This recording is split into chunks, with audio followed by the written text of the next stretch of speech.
Mark chapter 7. The Pharisees and some teachers of the law who had come from Jerusalem gathered round Jesus and saw some of his disciples eating food with hands that were defiled, that is, unwashed. The Pharisees and all the Jews do not eat unless they give their hands a ceremonial washing, holding to the tradition of the elders. When they come from the marketplace, they do not eat unless they wash. And they observe many other traditions, such as the washing of cups, pitchers, and kettles. So the Pharisees and teachers of the law asked Jesus, "Why don't your disciples live according to the tradition of the elders, instead of eating their food with defiled hands?" He replied, "Isaiah was right when he prophesied about you hypocrites. As it is written, 'These people honor me with their lips, but their hearts are far from me. They worship me in vain. Their teachings are merely human rules.'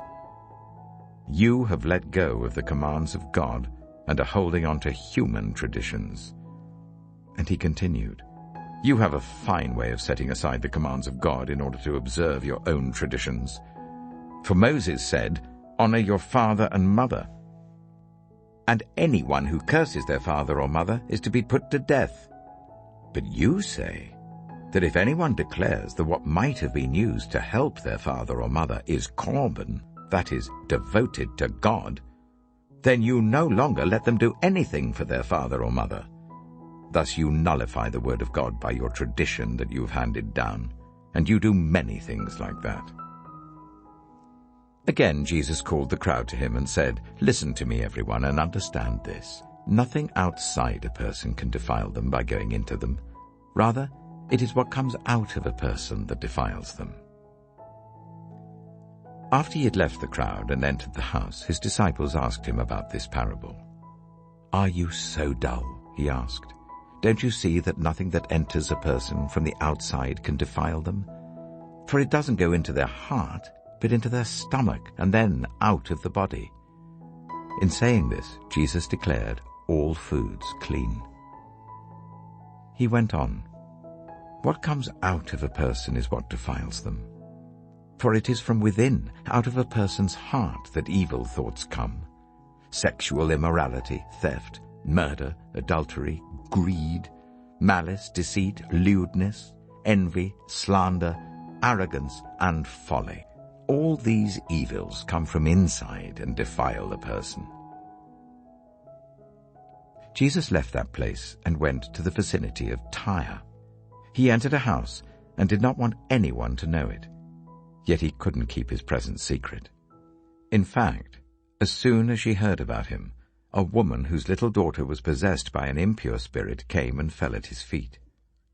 The woman was a Greek, born in Syrian Phoenicia. She begged Jesus to drive the demon out of her daughter.